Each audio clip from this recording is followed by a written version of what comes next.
I stood there, divorce papers clutched in my trembling hands, watching my husband's face drain of colour as our daughter's birthday candles flickered between us. The party guests fell silent. Even his ex, Sara, the woman he'd brought without warning, stopped mid-conversation. "Amelia, what are you doing?" David whispered, his voice barely audible over the party music. What was I doing? I was finally standing up for myself after years of being second best in my own marriage. Let me take you back to how it all started. That morning had begun like any other Saturday when you're preparing for your only child's birthday party. Balloons everywhere, a princess cake waiting in the fridge, and me rushing around our suburban home trying to make everything perfect for Emma's 8th birthday. I had been up since 5 a.m, despite having worked late the night before. That's motherhood for you, running on caffeine and love. The living room was transformed into a princess wonderland, with streamers hanging from the ceiling and a happy birthday Emma banner I'd hand-painted myself. David had promised to help, but he'd been caught up at work again. A common excuse that I'd heard too many times to count. My phone buzzed. A text from David. "On my way, got a surprise." I smiled, thinking maybe he'd finally remembered to pick up that special doll Emma had been asking for. The one I'd reminded him about at least 5 times in the past week. The doorbell rang just as I was adjusting Emma's birthday crown. She was still in her pyjamas, giggling as she helped me arrange the goodie bags for her friends. "That must be Daddy," she squealed, running toward the door. I followed behind, wiping flour from my hands onto my apron. Emma pulled open the door, and her face lit up. "Daddy!" But my smile froze when I saw who was standing beside him. Sara.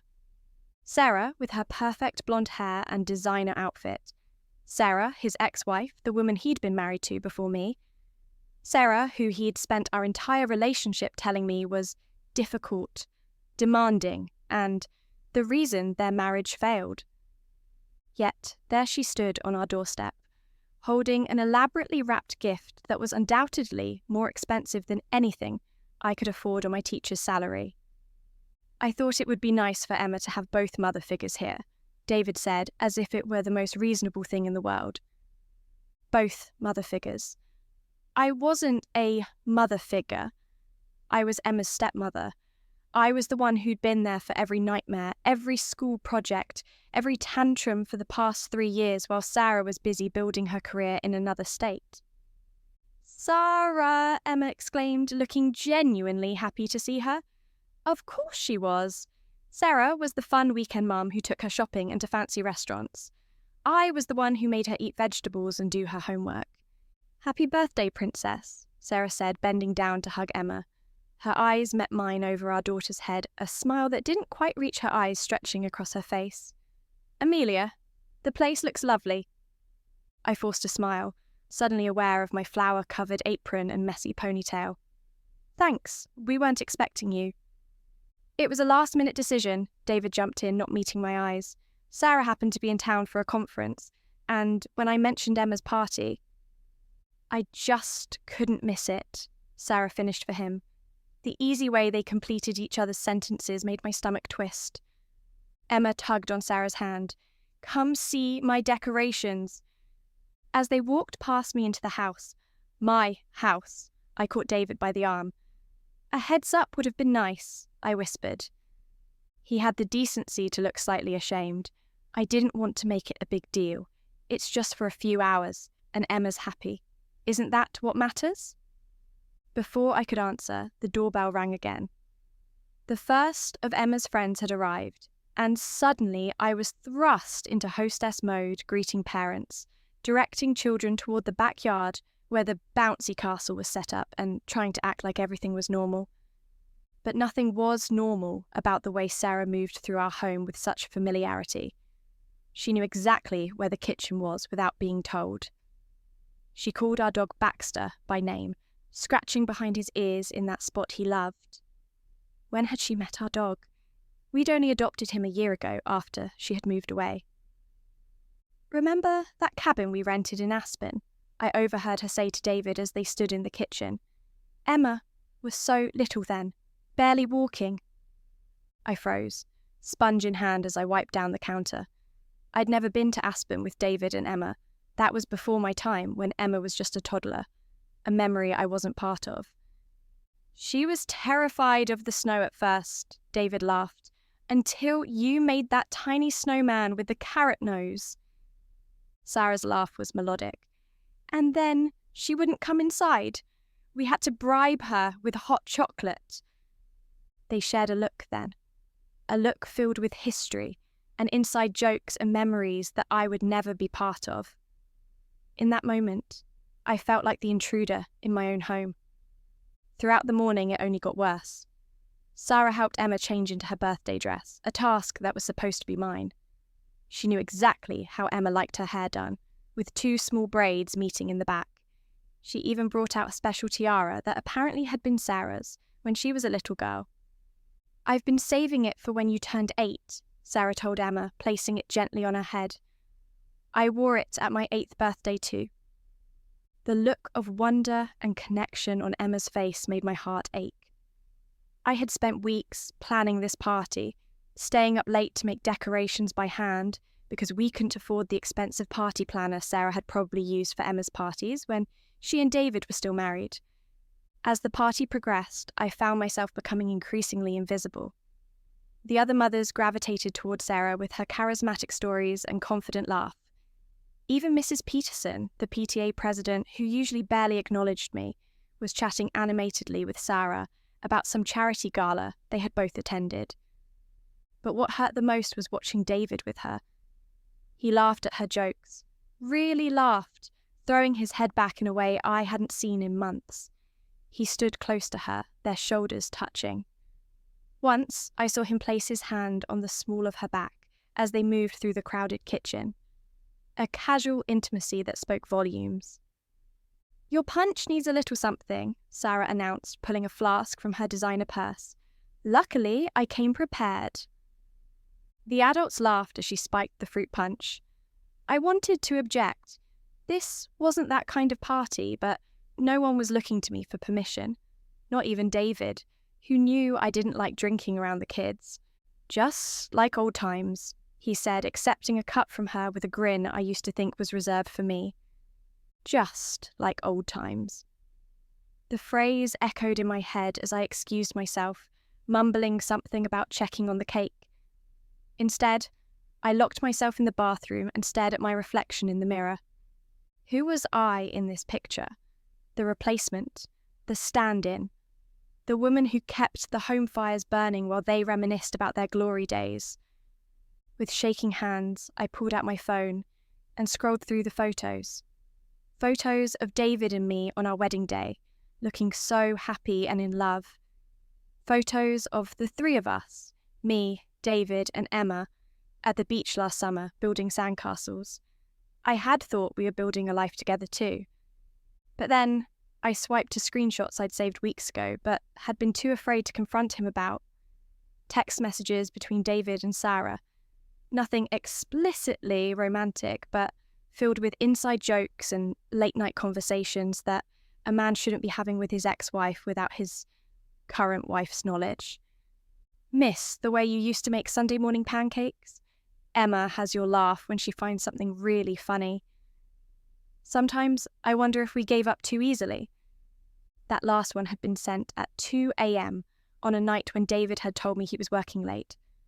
I had wanted to believe him, needed to believe him. A knock on the bathroom door startled me. "Mummy, Aunt Jessica says it's almost time for cake." Emma's voice brought me back to reality. Today was about her, not my crumbling marriage. "Coming, sweetheart," I called, splashing cold water on my face. When I emerged, the party was in full swing in the backyard. Children were taking turns in the bouncy castle. Parents were chatting in small groups. And in the centre of it all were David and Sara, looking for all the world like the perfect couple as they helped Emma open a gift together. I watched as my husband tucked a strand of hair behind Sara's ear with familiar tenderness. Something inside me finally snapped. I walked back into the house, straight to my home office. The bottom drawer of my desk was locked, but I kept the key hidden in a small ceramic dish shaped like a cat, a Mother's Day gift from Emma. Inside the drawer was a manila envelope containing documents I'd had drawn up 3 weeks ago after finding those text messages. Divorce papers. I'd been too afraid to present them, still clinging to the hope that what David and I had was worth saving, that the man who'd vowed to love me forever hadn't already given his heart back to his ex-wife, that I wasn't just a convenient replacement, a live-in nanny who kept his bed warm at night. But watching them together today, I finally understood the truth. There were not 2 people in our marriage, there were 3, and I deserved better than to be the consolation prize. With the envelope in hand, I walked back outside just as everyone started singing Happy Birthday. The cake, the princess cake I had special ordered weeks ago, was being carried out by Sara, with David right beside her, his hand resting possessively on her waist. Emma sat at the head of the table, her face glowing with happiness as she looked up at them. The perfect family portrait, one that didn't include me. And that's when I knew exactly what I had to do. I moved toward the table, clutching the divorce papers so tightly my knuckles had turned white. The singing continued around me, but it sounded distant, like I was underwater. All I could focus on was David's arm around Sara's waist, the way they stood together like they belonged that way. "Make a wish, sweetie," Sara called to Emma as the song ended. My daughter closed her eyes tightly, her little face scrunched in concentration. What was she wishing for? A puppy? A new bike? Or perhaps, in her 8-year-old heart, was she wishing for her real parents to be together again? Emma blew out all 8 candles in one breath and everyone clapped. David looked down at Sara with a smile I used to think was reserved for me, and something in me just broke. "I have one more present," I announced, my voice surprisingly steady despite the earthquake happening inside me. The party guests turned to look at me, curious expressions on their faces. Emma bounced in her seat, always excited for another gift. David and Sara finally noticed me, their perfect bubble momentarily disrupted. "Before we cut the cake," I continued, stepping forward. I placed the manila envelope on the table, sliding it toward David. "This one's actually for you." His forehead creased in confusion. "What's this?" "Open it," I said, my voice barely above a whisper, but somehow everyone heard me. The backyard had gone eerily quiet. David picked up the envelope, still looking puzzled. When he saw the return address of my lawyer's office, his eyes darted up to mine, a flash of panic crossing his face. "Amelia," he said, warning in his tone, "now is not the time." "Actually, it's the perfect time," I replied. "Everyone we know is here, including both of Emma's mother figures." I couldn't keep the bitterness from my voice on those last words.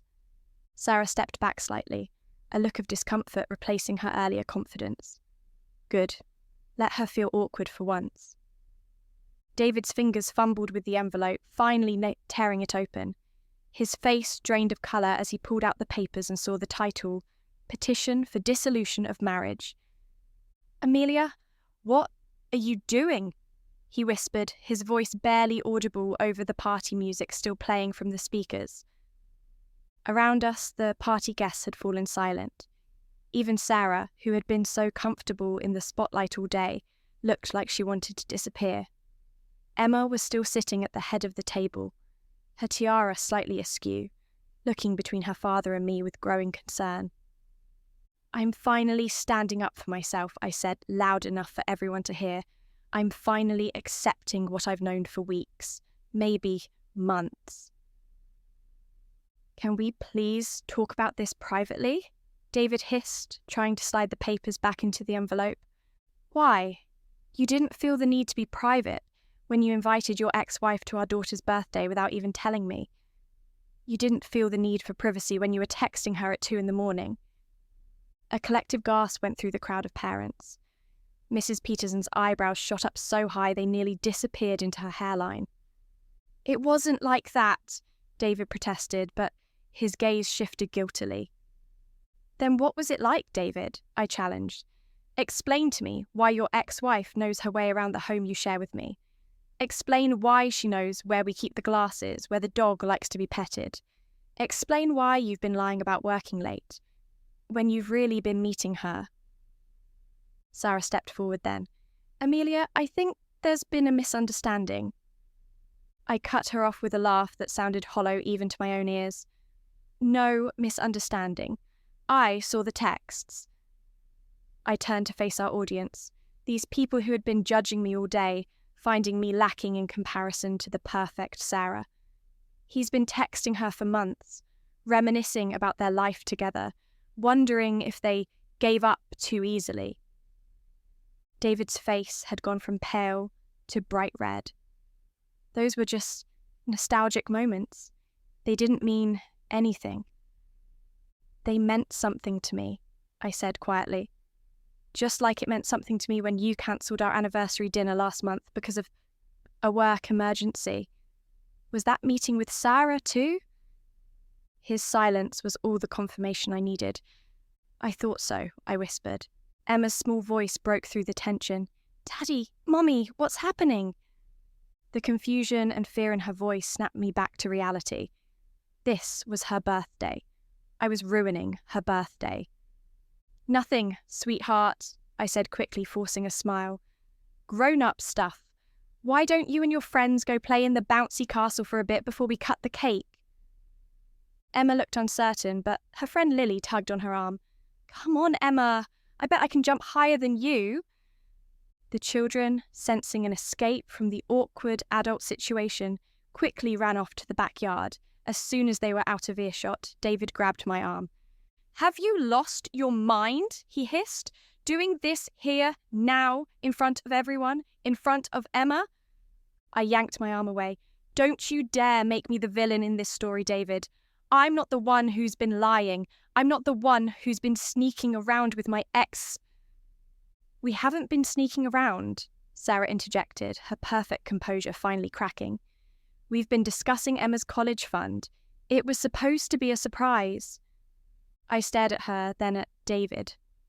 A college fund? That's what you expect me to believe? David ran a hand through his hair. It's true. Sara got a big promotion at her firm. She wanted to set up a trust for Emma. We've been meeting with a financial advisor. For a moment, just a moment, doubt crept in. Had I misinterpreted everything? The texts, the late nights, the secretive phone calls? But then I remembered the text. Sometimes I wonder if we gave up too easily. And what about your texts? I asked, my voice steady. Were those about Emma's college fund too? David at least had the decency to look ashamed. I may have been a bit nostalgic at times. It didn't mean anything. It meant something to me, I repeated, softer this time. Just like it meant something when you introduced me as Emma's stepmom to the new neighbours last month, instead of as your wife. Just like it meant something when you forgot our anniversary, but remembered Sara's birthday. Sara's head snapped up. You remembered my birthday? The look that passed between them told me everything I needed to know. That wasn't just a friendly memory. There was still something there. Something that had never really died. I think I should go, Sara said, reaching for her purse. This is clearly a personal matter. No, I said, surprising myself with my firmness. You should stay. For Emma, this is her birthday and she wants you here. I turned to the other guests, who were trying very hard to pretend they weren't listening to every word. The party will continue as planned. We're going to have cake, open presents, and celebrate my daughter's birthday. Because that's what good parents do, no matter what else is happening. I locked eyes with David. We can discuss the papers tomorrow, after the party, after Emma has had her special day. David looked torn between relief and continued panic. Amelia, please, let me explain. Not now, I cut him off. Not here. Right now, we're going to be parents. That's it. I turned and walked toward the kitchen, needing a moment alone. Inside, I leaned against the counter, finally letting the tears come. What had I done? Had I just blown up my marriage in front of 24 witnesses? What would this mean for Emma? A soft knock on the door made me quickly wipe my eyes. It was Jessica, my best friend since college, the only person who knew I'd been to see a divorce lawyer. "Hey," she said gently, closing the door behind her. That was intense. I let out a shaky laugh. That's one way to put it. She came over and wrapped her arms around me. "Are you okay?" "No," I admitted, "but I will be. Eventually." Jessica pulled back to look at me. "You know, I always thought David was an idiot, but I didn't realize just how much of an idiot until today. The way he was with her." She shook her head. "You saw it too? I wasn't imagining it?" "Oh, honey, everyone saw it. That's why it got so quiet out there. He might as well have been wearing a sign saying, 'Still in love with my ex-wife.'" A fresh wave of pain hit me. Hearing it confirmed by someone else made it real, in a way it hadn't been before. "What am I going to tell Emma?" I whispered. The truth, in an age-appropriate way, that sometimes grown-ups change and their relationships change, but that both her parents still love her very much. I nodded, taking a deep breath. I need to get back out there. Put on a happy face for the rest of the party. Jessica squeezed my hand. "Want me to poison Sarah's cake slice?" That made me genuinely laugh. Tempting, but I think I've caused enough drama for one day. When we returned to the backyard, the children were back at the table, ready for cake. David was cutting slices, his movements stiff and mechanical. Sara was sitting beside Emma, both of their heads bent over the open gift that Sara had brought. An expensive-looking jewellery box that played a tinkling melody when opened. As I approached, David looked up, his expression unreadable. "Cake?" he offered, holding out a plate to me. "Thank you," I said formally, taking it from him. We moved through the rest of the party in a strange dance of forced politeness. Opening presents, taking photos, thanking parents as they picked up their sugar-high children. All the while, the divorce papers sat on the kitchen counter where David had placed them, a ticking time bomb waiting to explode our lives. Sara left with a wave to Emma and an awkward nod to me, slipping out without saying goodbye to David, which I found interesting. Had our confrontation made her rethink whatever had been developing between them? As the last guest left, Emma crashed on the couch, surrounded by wrapping paper and new toys, exhausted from the excitement of the day. "Can we watch a movie, Mummy?" she asked sleepily. "Of course, birthday girl. You pick." While Emma scrolled through the options on the TV, David approached me in the kitchen where I was loading the dishwasher. "We need to talk," he said quietly. I nodded. "Yes, we do, but not tonight. Emma's had enough disruption for one day." He looked toward the living room where Emma was curled up with her new stuffed unicorn. "I never meant to hurt you." Funny how that works out, isn't it? How we can hurt people deeply without meaning to. "The college fund is real," he insisted, "but you're right about other things. I've been confused, nostalgic for something that probably wasn't as perfect as I've been remembering it." I closed the dishwasher with a final click. "I'm not interested in being your second choice, David, or your safe option. I deserve better than that." "You're not my second choice." "Stop," I held up a hand. "Not tonight. I can't do this tonight." He looked like he wanted to say more, but instead nodded. "I'll sleep in the guest room." "Thank you." As he turned to leave, I found myself asking, "Did you ever really love me, or was I just convenient?" David paused in the doorway. For a long moment, he didn't speak. When he finally turned back to me, there were tears in his eyes. "I did love you. I do. Just," he trailed off. "Just not the way you still love her," I finished for him. He didn't deny it, which was its own kind of answer. I turned back to the sink, not wanting him to see the fresh tears threatening to fall. Go watch the movie with your daughter, David. We'll figure out the rest later. As he left, I stared out the kitchen window at the remnants of the party in our backyard. Deflating balloons, discarded paper plates, the princess banner I'd spent hours making, now hanging slightly crooked. It was the end of something. My marriage, my illusions, perhaps even my time in this house. But as I watched the sunset painting the sky in shades of pink and gold, I realized it might also be the beginning of something else. Something harder, yes, but maybe something better. Something true. I deserved the truth. I deserved to be someone's first choice. And so did Emma. With that thought, I dried my hands and went to join my daughter on the couch, ready to face whatever came next. Together. The morning after Emma's birthday party, I woke up with that brief moment of forgetfulness, that blessed second where everything was normal before reality came crashing back. Then I remembered. The party, Sara, the divorce papers, all of it. I could hear Emma's cartoon playing downstairs. David must have gotten up with her, probably eager to maintain some semblance of normalcy. Or maybe he was trying to earn forgiveness points. Either way, it gave me a few more minutes of solitude to gather myself.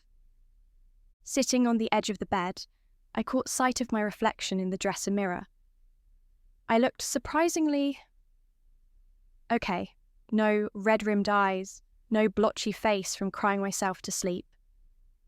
Instead, there was a calmness I hadn't expected, the kind that comes after making a difficult but necessary decision. My phone buzzed with a text from Jessica. "Checking in. How are you holding up?" I typed back, about to face the music. "Wish me luck." Her response was immediate. "You've got this. Remember, you deserve to be someone's first choice, not their backup plan." With that boost of confidence, I took a deep breath and headed downstairs. The smell of pancakes. Emma's favourite filled the air. In the kitchen, David stood at the stove, flipping a perfect golden circle while Emma sat at the counter, arranging blueberries into a smiley face on her stack. "Morning," I said, keeping my voice neutral. Emma looked up, her face brightening. "Mummy, Daddy's making pancakes with faces." "I can see that. They look delicious." I poured myself a cup of coffee, avoiding David's gaze. "There's batter left if you want some," he offered tentatively. "I'm good with just coffee for now, thanks." An awkward silence fell, filled only by the sizzle of the pan and Emma's humming as she drowned her pancakes in syrup. "Emma," David finally said, "why don't you take your breakfast to the living room and watch your show? Special treats." She looked between us, suddenly suspicious. At 8, she was old enough to sense the tension. "Are you guys going to fight?" "No, sweetheart," I assured her, though I couldn't promise it was true. "We just need to talk about some grown-up things." "About the papers you gave Daddy yesterday?" she asked, proving once again that kids miss nothing. David and I exchanged a look. "Yes," he admitted, "about that, but don't worry, okay? No matter what, we both love you very much." Emma nodded solemnly, gathering her plate. "That's what Lily's parents said before they got divorced," she said matter-of-factly, then walked into the living room. The weight of her words hung in the air between us. "She's too smart for her own good," David murmured, turning off the stove. "She gets that from her mother," I replied automatically, then winced. Not Sara, me. I was her mother now, had been for 3 years. But that slip, that instinctual acknowledgement that Sara was Emma's real mother, was part of the problem, wasn't it? David leaned against the counter, arms crossed. "So, you want a divorce?" I met his gaze steadily. "Yes. Because of Sara. Because of us," I corrected. "Sara is just a symptom. The disease is that we never really built a foundation for ourselves." You never fully left your marriage with her, even if legally you did. He ran a hand through his hair, a gesture I once found endearing, but now recognised as his tell when he was about to deflect. You're overthinking this. Yes, seeing Sara again brought up some old feelings. Don't, I cut him off. Don't minimise this. You've been texting her for months, meeting her behind my back. The financial advisor meetings were real, he insisted. I believe you, I conceded. But that doesn't explain the late-night texts, the reminiscing, the "did we give up too easily" messages. That's not about Emma's college fund. He had the decency to look ashamed. It was just nostalgia. Nothing happened between us physically. Does that matter? Emotional infidelity is still infidelity, David. He flinched at the word. That's a bit harsh. Is it? Would you be okay if I was texting an ex at 2 a.m, reminiscing about our past life together? His silence was answer enough. I sighed, suddenly exhausted despite having just woken up. Look, I don't want to fight. What's done is done. I just want to figure out how we move forward from here, especially for Emma's sake. David's shoulders slumped. Do you really want a divorce?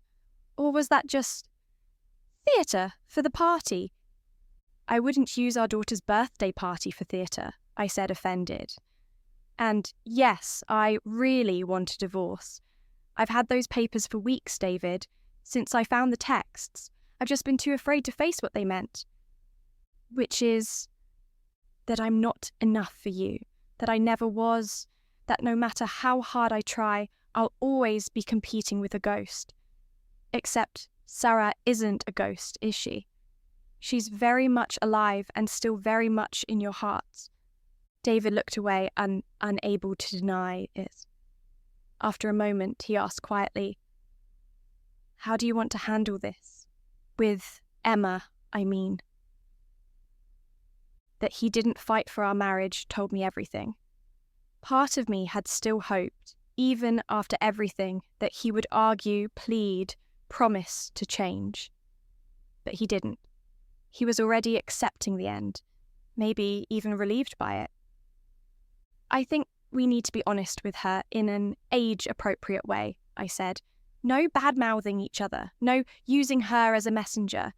We focus on making this as smooth for her as possible. He nodded. I agree. And living arrangements? The house? I hadn't thought that far ahead.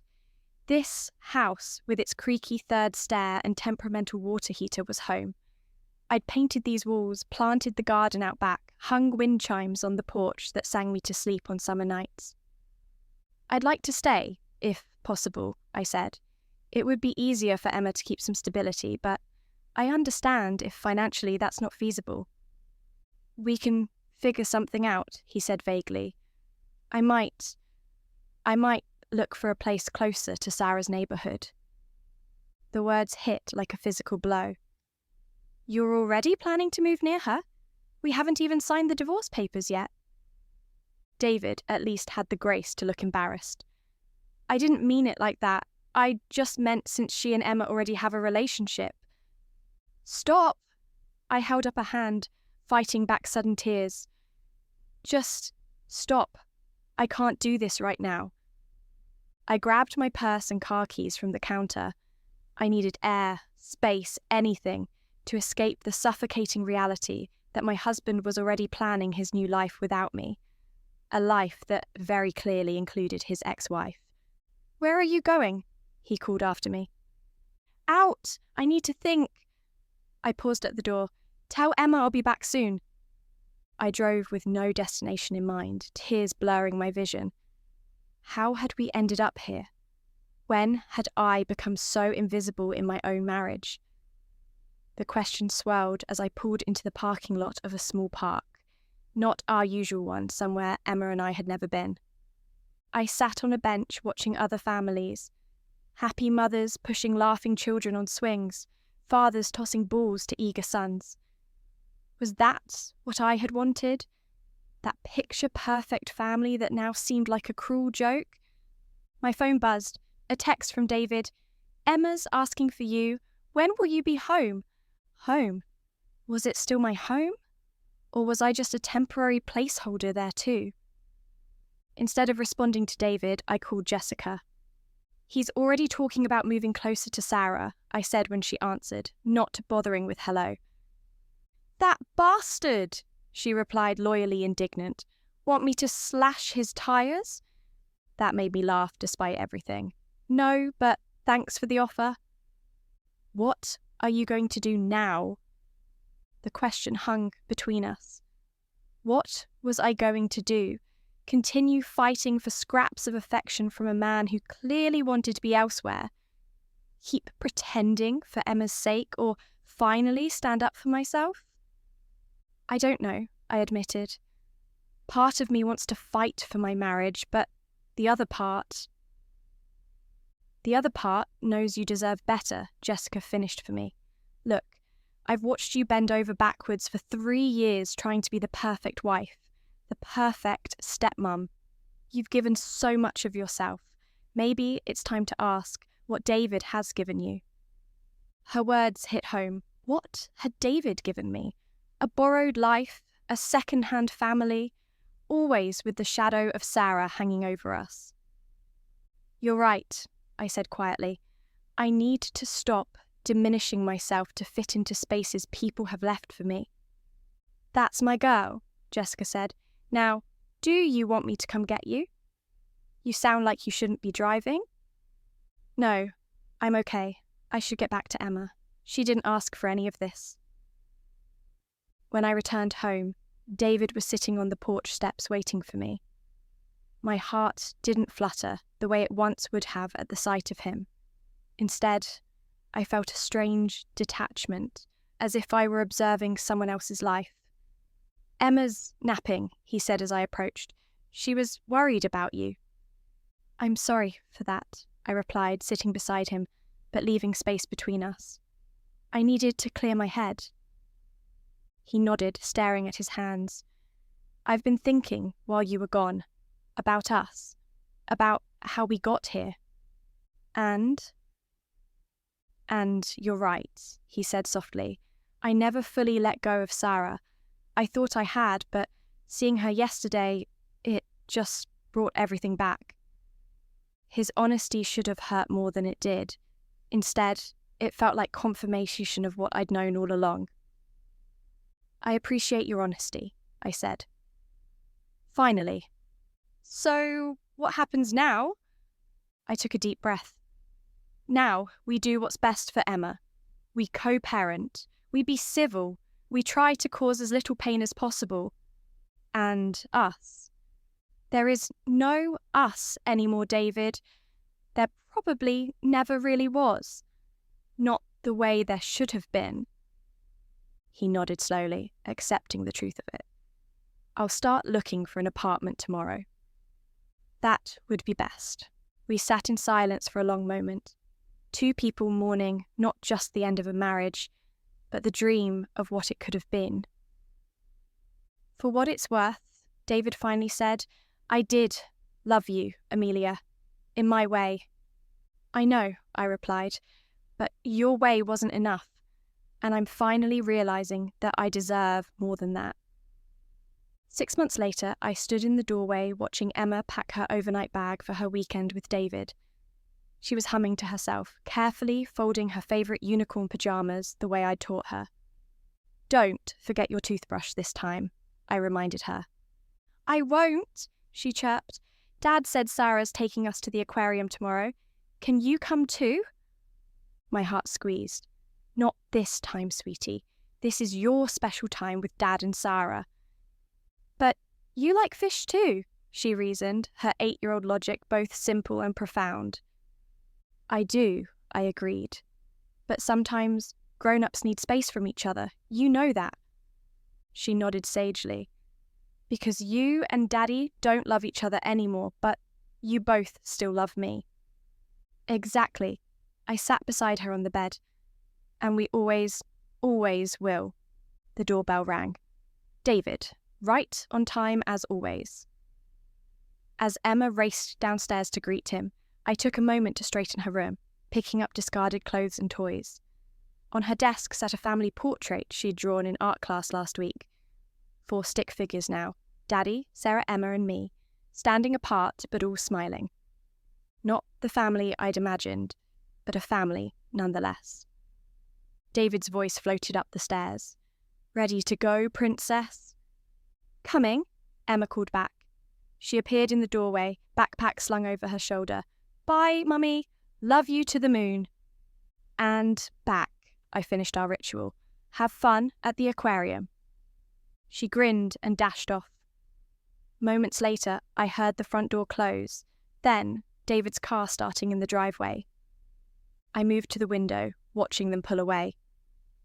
As they reached the end of the street, my phone buzzed with a text. Not David or Emma, but Tom, the landscape architect I'd met at a home improvement store last month when buying plants for my new garden. We'd been on 3 dates so far, each one better than the last. "Still on for dinner tonight?" his message read. I smiled, feeling the warmth of possibility spreading through me. "Absolutely," I typed back, looking forward to it. Setting down my phone, I caught my reflection in the Emma's mirror. I looked different somehow, stronger, more certain. The woman who had handed her husband divorce papers at a children's birthday party was still there, but refined now, tempered by fire into something more resilient. I wasn't anyone's second choice anymore. I was my own first choice, and that, I was discovering, made all the difference. As I turned to leave Emma's room, I noticed the princess tiara from her birthday, the one Sara had given her, sitting on her bookshelf. Once, the sight of it would have filled me with jealousy and inadequacy. Now, I simply straightened it, acknowledging its place in my daughter's life, just as I was acknowledging my own. Some things were worth fighting for. Some things were worth letting go. The wisdom I was learning was knowing the difference,